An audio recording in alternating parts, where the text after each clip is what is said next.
Ο Μάνος ήταν ένας νεαρός αστυνομικός, ευγενικός, καλόκαρδος και με αρχές.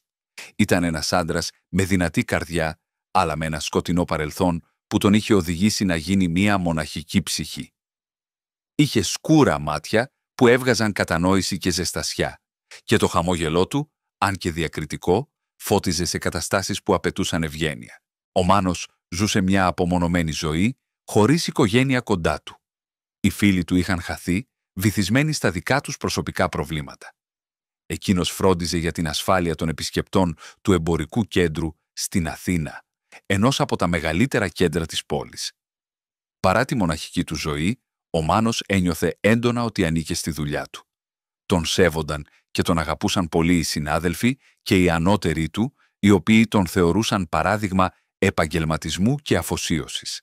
Ήταν πάντα πρόθυμος να βοηθήσει σε δύσκολες καταστάσεις και να προσφέρει υποστήριξη σε όσους τη χρειάζονταν στο τμήμα ασφαλείας του εμπορικού κέντρου.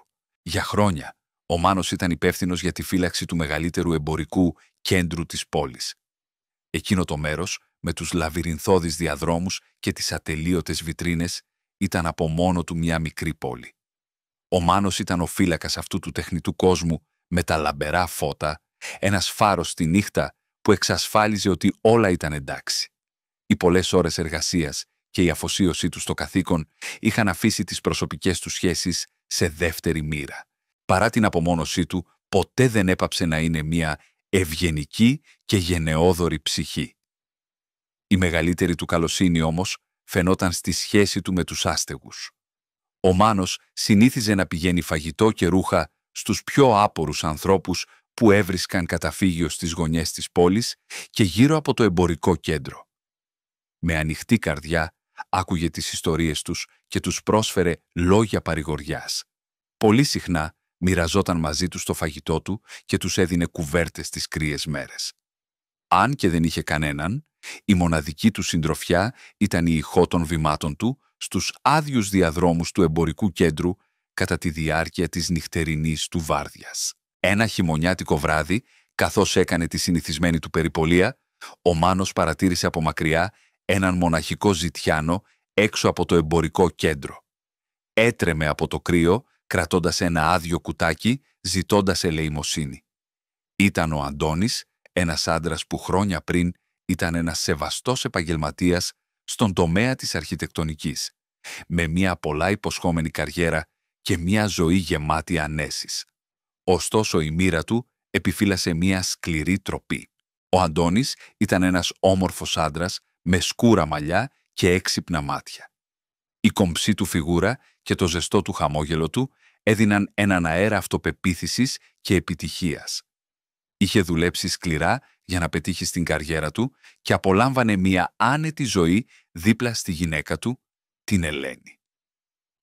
Όλα όμως άλλαξαν όταν ένα καταστροφικό αυτοκινητιστικό ατύχημα άφησε τη γυναίκα του σε κόμμα και τον ίδιο με σοβαρά τραύματα στο κεφάλι. Οι ιατρικοί λογαριασμοί συσσωρεύτηκαν γρήγορα και ο Αντώνης αναγκάστηκε να ξοδέψει τις οικονομίες του για τη θεραπεία της Ελένης. Η οικονομική πίεση έγινε αφόρητη και η δουλειά του, μη μπορώντας να τον περιμένει άλλο, τον απέλυσε. Χωρίς σταθερό εισόδημα και με ένα τεράστιο χρέος, ο Αντώνης πάλεψε απεγνωσμένα για να επιβιώσει και να συνεχίσει τις θεραπείες της γυναίκας του. Πούλησε τα υπάρχοντά του, συμπεριλαμβανομένου και του σπιτιού του, αλλά δεν ήταν αρκετό. Η θεραπεία της Ελένης ήταν υπερβολικά ακριβή και βρέθηκε παγιδευμένος σε έναν φαύλο κύκλο απώλειας και απόγνωσης. Εκείνη την ημέρα, μέσα στη βουή της σύγχρονης και πολύβουης πόλης της Αθήνας, ο Αντώνης αναγκάστηκε να βγει στους δρόμους αναζητώντας οποιαδήποτε δουλειά. Χωρίς καμία θετική απάντηση, πήγε να επισκεφθεί τη γυναίκα του, όπου πληροφορήθηκε τα τραγικά νέα του θανάτου της στο νοσοκομείο, κάτι που του πάγωσε την καρδιά, αφήνοντάς τον συντετριμμένο και χωρίς καμία ελπίδα. Μήνες αργότερα, η κομψή του φιγούρα μεταμορφώθηκε σε αυτή ενός αδύνατου και υποσιτισμένου άντρα. Η γενιάδα, που παλιά φρόντιζε, μεγάλωσε άφθονη και απεριποίητη. Φορούσε κουρελιασμένα ρούχα και βρέθηκε σε πλήρη εγκατάλειψη. Ο Αντώνης έγινε ζητιάνος, ζητώντας φαγητό στους δρόμους της ίδιας πόλης όπου κάποτε απολάμβανε μία πλούσια ζωή. Με ένα βλέμμα πείνας στα μάτια, άπλωνε το χέρι του ζητώντας βοήθεια, με την περηφάνεια του πληγωμένη από την ανάγκη να εξαρτάται από τη γενεοδορία των ξένων. Παρά τη νέα του πραγματικότητα, ο Αντώνης διατηρούσε ακόμα τον αέρα της αξιοπρέπειας και της ταπεινότητας. Συχνά μοιραζόταν τις ιστορίες των σπασμένων του ονείρων και του παρελθόντος του ως αρχιτέκτονας με όσους του πρόσφεραν την υποστήριξή τους. Η ιστορία του προκαλούσε τη συμπόνια όσων τον άκουγαν και σιγά σιγά έβρισκε παρηγοριά στις συζητήσεις και τις φιλίες που έκανε στους δρόμους. Η ζωή του Αντώνη είχε καταρρεύσει, αλλά το πνεύμα του δεν είχε σπάσει εντελώς. Καθώς πάλευε για την επιβίωση, πάλευε επίσης να κρατήσει ζωντανή τη μνήμη της γυναίκας του και τα κοινά τους όνειρα που έμειναν ανεκπλήρωτα. Ωστόσο, το σύμπαν έχει έναν παράξενο τρόπο να μοιράζει τα χαρτιά. Ο Αντώνης κοιμόταν γύρω από το εμπορικό κέντρο κάθε βράδυ.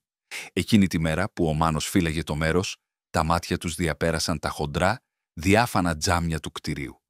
Ο Μάνος δεν μπορούσε να τον αγνοήσει. Αποφάσισε να περπατήσει προς τον άντρα και άνοιξε τις βαριές πόρτες του εμπορικού κέντρου. Τα μάτια του Μάνου συνάντησαν αυτά του Αντώνη, τα οποία έμοιαζαν να μιλούν χωρίς λόγια.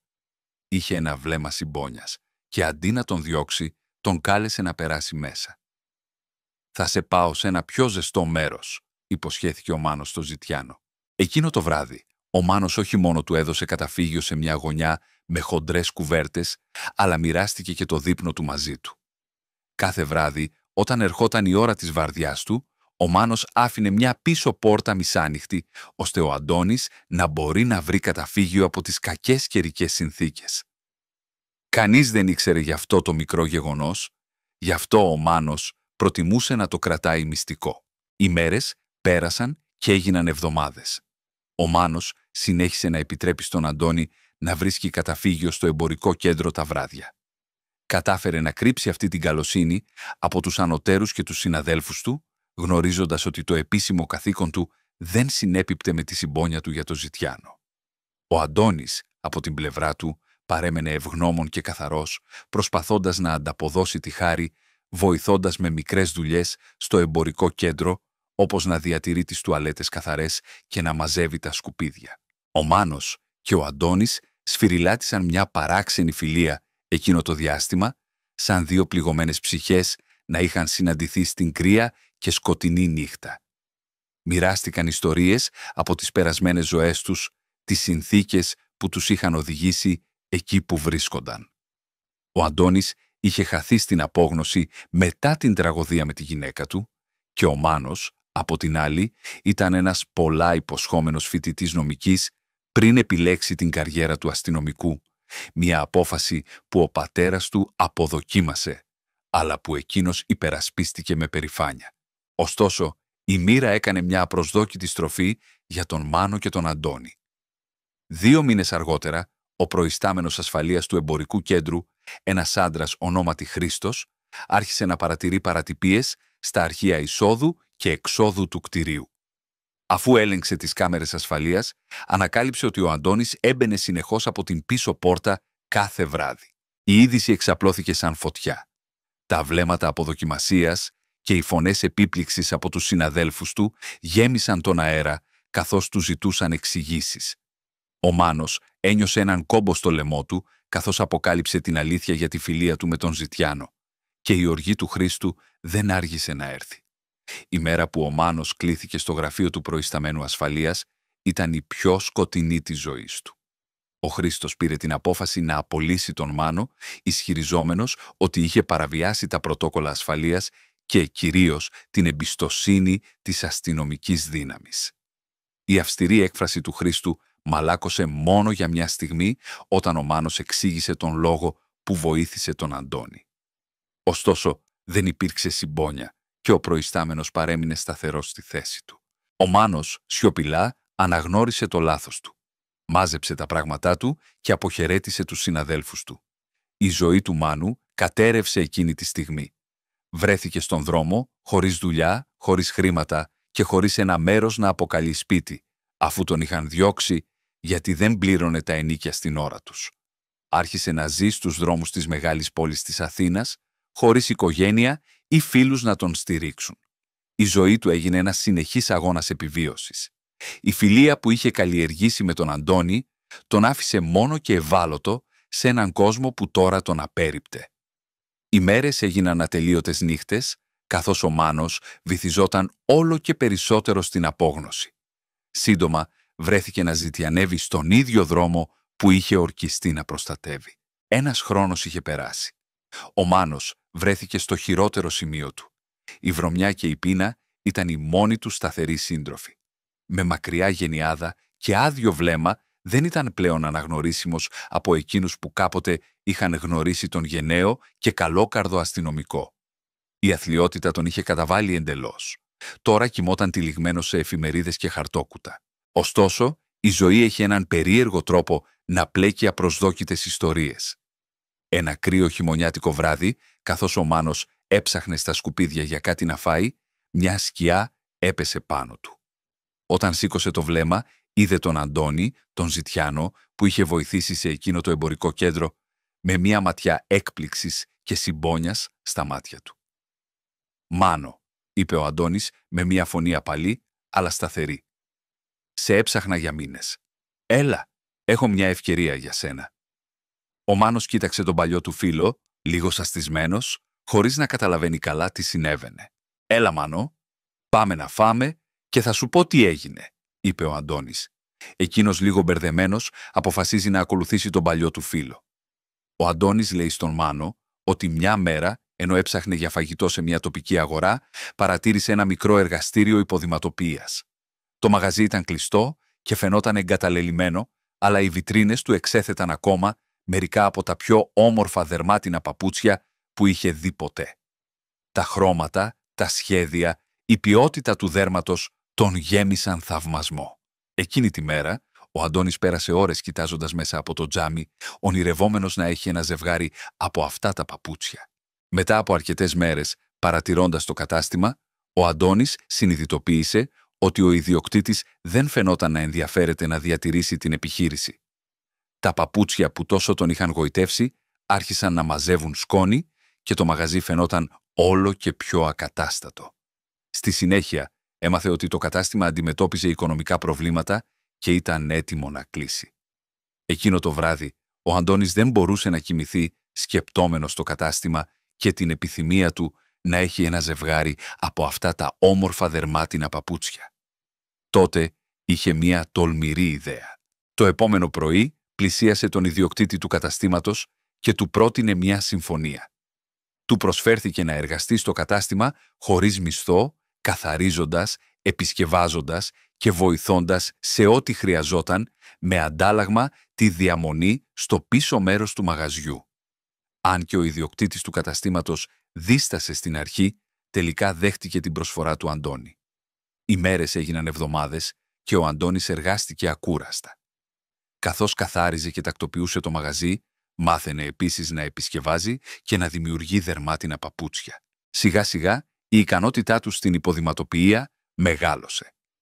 Η ποιότητα και η ομορφιά των παπουτσιών που παρήγαγε τράβηξαν την προσοχή των πελατών και οι πωλήσεις άρχισαν να αυξάνονται. Με τον καιρό, ο ιδιοκτήτης του καταστήματος, εντυπωσιασμένος από τη δουλειά του Αντώνη, του πρόσφερε μισθό. Αυτός δέχτηκε με ευγνωμοσύνη και μαζί αναζωογόνησαν την επιχείρηση.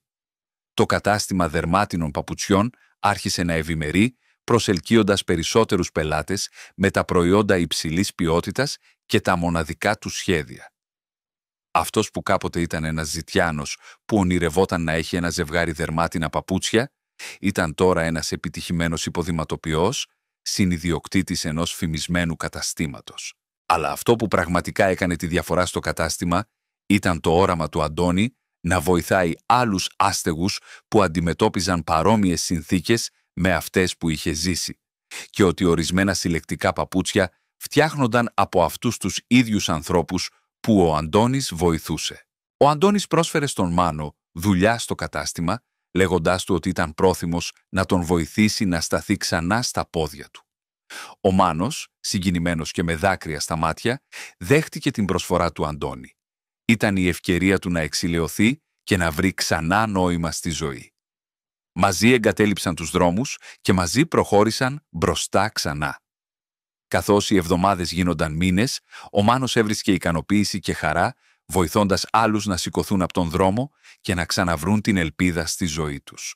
Μέρες αργότερα, ένα ζεστό απόγευμα, ο Μάνος και ο Αντώνης αποφάσισαν να αναζητήσουν άστεγους για να τους προσφέρουν την απαραίτητη βοήθεια. Καθώς περπατούσαν, παρατήρησαν από μακριά έναν αγνώριστο, ψηλό άντρα με απεριποίητη εμφάνιση, που όμως τους φαινόταν οικείος. Είχε μακριά γενιάδα, καπέλο και βρώμικα παντελόνια. Ζητιάνευε σε εκείνη τη γωνία όπου κάποτε είχαν σταθεί και οι ίδιοι. Αποφάσισαν να πλησιάσουν και με έκπληξη διαπίστωσαν ότι ήταν ο Χρήστος, ο πρώην προϊστάμενός τους, ο οποίος είχε απολύσει τον Μάνο επειδή βοήθησε τον Αντώνη. Παρά τις δυσκολίες που είχαν αντιμετωπίσει μετά την απόλυση του Μάνου, οι δύο άντρες ένιωσαν συμπόνια για τον Χρήστο. Ο Μάνος πλησίασε τον Χρήστο και με ένα συμπονετικό χαμόγελο τον ρώτησε πώς είχε φτάσει σε αυτή την κατάσταση. Ο Χρήστος, ντροπιασμένος, του εξήγησε ότι το εμπορικό κέντρο έκλεισε οριστικά, αφήνοντας πολλούς ανθρώπους χωρίς δουλειά και ότι είχε καταλήξει στους δρόμους χωρίς μέρος να μείνει. Ο Μάνος και ο Αντώνης, που γνώριζαν την εμπειρία της ζωής στο δρόμο, του πρόσφεραν μία δουλειά και μία αξιοπρεπή ζωή. Ο Χρήστος, πολύ ντροπιασμένος, του ζήτησε συγγνώμη και είπε ότι το είχε μετανιώσει πολύ. Ο Αντώνης απέδειξε ότι μερικές φορές η μοίρα μπορεί να κάνει μία απροσδόκητη στροφή και να οδηγήσει τους ανθρώπους σε μέρη που ποτέ δεν θα φαντάζονταν. Αυτή η ιστορία είναι μια υπενθύμηση ότι οι συνθήκες μπορούν να αλλάξουν σε μια στιγμή και ότι η συμπόνια και η κατανόηση προς εκείνους που υποφέρουν μπορούν να κάνουν τη διαφορά στη ζωή τους.